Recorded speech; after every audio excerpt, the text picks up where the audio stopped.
future is future of space. Use such tools to develop your skills rather than become dependent on these tools. दोस्तों, आज के इस episode में हम बहुत ही इंटरेस्टिंग टॉपिक पे बात करने वाले हैं। आज हम जिस टॉपिक पे बात करेंगे वो है टेक्निकल स्किल्स और करियर ग्रोथ। आज के इस डिजिटल दौर में अगर आप एआई, रोबोटिक्स या फिर टेक इंडस्ट्री में अपने करियर बनाना चाहते हैं तो कौन कौन सी स्किल्स हैं जिन्हें सीखना आपके लिए बहुत ज़रूरी है। इसी टॉपिक पर बात करने के लिए हमारे साथ हमारे बीच एक्सपर्ट मौजूद हैं। हम वेलकम कहना चाहेंगे अहमद जावेद जी को। अस्सलाम वालेकुम वरहमतुल्लाहि वबरकातुहू। कैसे हैं आप? अलैकुम अस्सलाम वरहमतुल्लाहि वबरकातुहू। अल्लाह का बहुत करम है, शुक्र है, फजल है। Thank you so much for inviting me. Pleasure to have you here in this episode. And हम स्टूडेंट रिप्रेजेंटेटिव अमारा को वेलकम कहना चाहेंगे। आपको भी वेलकम कहूँगी FM 107। Thank you so much for having me. शुरुआत आपसे करना चाहूँगी। स्ट्रेट अवे टॉपिक से ही शुरुआत करेंगे। वो बच्चे, वो स्टूडेंट्स जो बेसिकली एआई या फिर रोबोटिक्स के करियर के लिए तैयार खुद को कर रहे हैं, तो आपके हिसाब से कौन कौन सी प्रोग्रामिंग लैंग्वेजेस हैं, उनको सीखना बच्चों के लिए क्यों अहम है? अभी इस वक्त जो है, आज के दौर में अगर देखा जाए तो Python is the most widely used programming language to develop AI specific systems in particular, and because AI systems जो हैं वो वेब बेस्ड फॉर्म मॉडल में भी बनते हैं, वो मोबाइल एप्लीकेशंस की फॉर्म में भी बनते हैं, and you know the corporate enterprise applications की फॉर्म में भी बनते हैं। तो Python is one of the most easy language now to learn and to practice as well, or most widely used. Particularly जितने भी एआई ड्रिवन करियर्स हैं उनमें सक्सेस अगर बच्चे चाहते हैं तो उनके लिए ये कितने इम्पॉर्टेंट हैं, कितने अहम हो जाते हैं? देखिए, अगर एआई के अंदर भी चूँकि इट्स कॉन्टिन्यूसली बहुत ये फील्ड स्प्रेड हो रही है और इसमें वास्टनेस आती जा रही है, जैसे इसकी जो है डिफरेंट इंडस्ट्रीज़ में एक्सेप्टेबिलिटी और अडेप्टेबिलिटी इंक्रीज़ हो रही है। तो उसी कॉन्टेक्स्ट में जब हम ये देखते हैं कि बहुत डीप डेटा स्ट्रक्चर्स डेवलप करने पड़ते थे पहले प्रोग्रामर्स को, अब शायद उतनी हमें ज़रूरत नहीं है कि वो उनको डिज़ाइन किया जाए, क्योंकि वो एआई के अब ऐसे टूल्स आ चुके हैं जो आपके लिए ही प्रोग्रामिंग करते हैं। तो जो लेकिन उनके कंसेप्चुअली एक अंडरस्टैंडिंग होना डेटा स्ट्रक्चर्स के एल्गोरिदम्स की, क्योंकि डेटा स्ट्रक्चर मीन्स के how you structure your data in a full life cycle of a software, how you're gonna receive it, create it, store it, read it, restore it and discard it.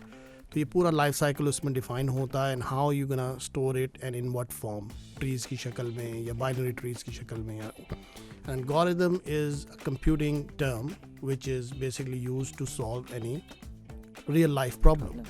तो उसको हम generally अब बने बनाए algorithms या data structures जो है वो आते हैं एआई के, just we need to just use that as part of this library.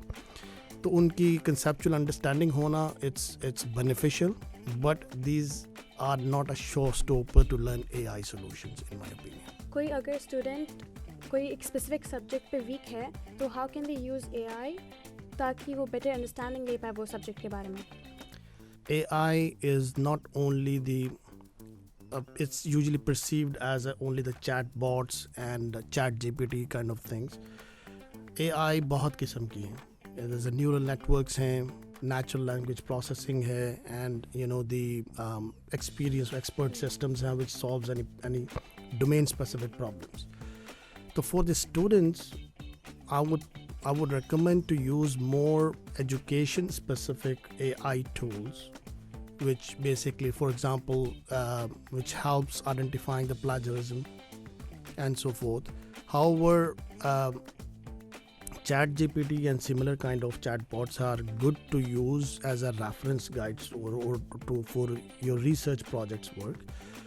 But उसमें जो students के लिए जो primarily जो foundational skills होती हैं, cognitive and problem solving and all those decision making skills, it has been observed कि बहुत ज़्यादा इस तरह के tools use करने से students की capabilities पर काफ़ी negative impact आता है, क्योंकि they have stopped investing their intellectual capabilities into the problem solving thing. Right. तो इसको अगर controlled way में use किया जाए chat GPT को to solve and ask like a lot of questions such as history से related, या कोई ऐसी साइंटिफिक प्रॉब्लम्स हैं जो कि आपने पहले कभी नहीं सुनी and you want to inquire about it, such as like you know कि लूनर ऑर्बिट्स के एंगल्स क्या हैं वगैरह वगैरह, या लाइट की स्पीड क्या है, इस तरह की जो इन्फॉर्मेशन है, that will help. However, use such tools to develop your skills.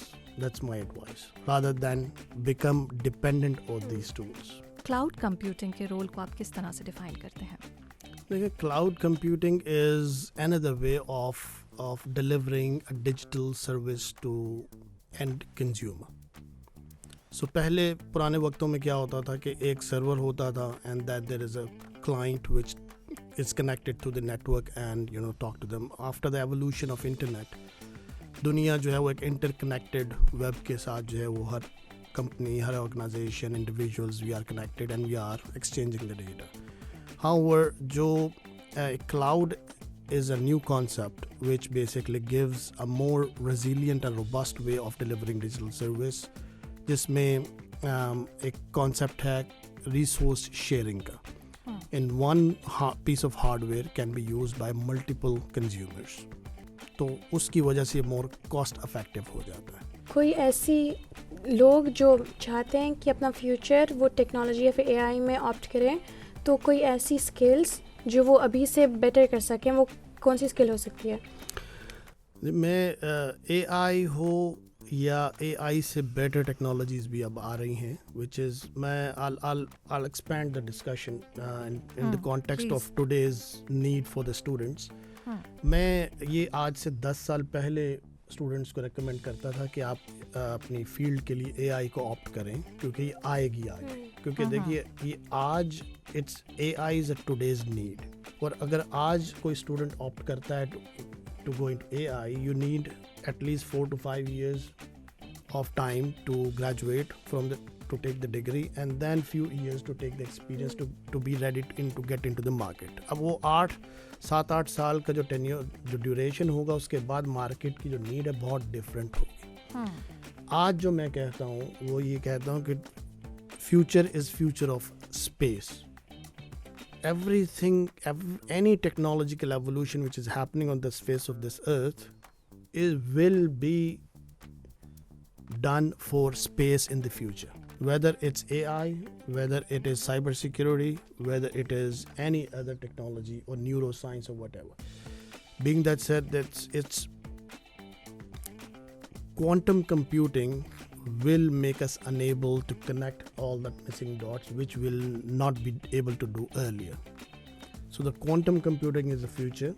ये underlying technology है which makes the AI work so fast, which is as good as the real life or maybe even more faster.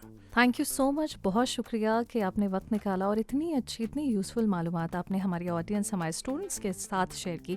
Thank you so much for this. Most welcome. आपको भी शुक्रिया कहना चाहेंगे कि आप आए और आपने भी जो है बहुत अच्छे से हमारे एक्सपर्ट के साथ इंटरेक्ट किया. So thank you. You're welcome.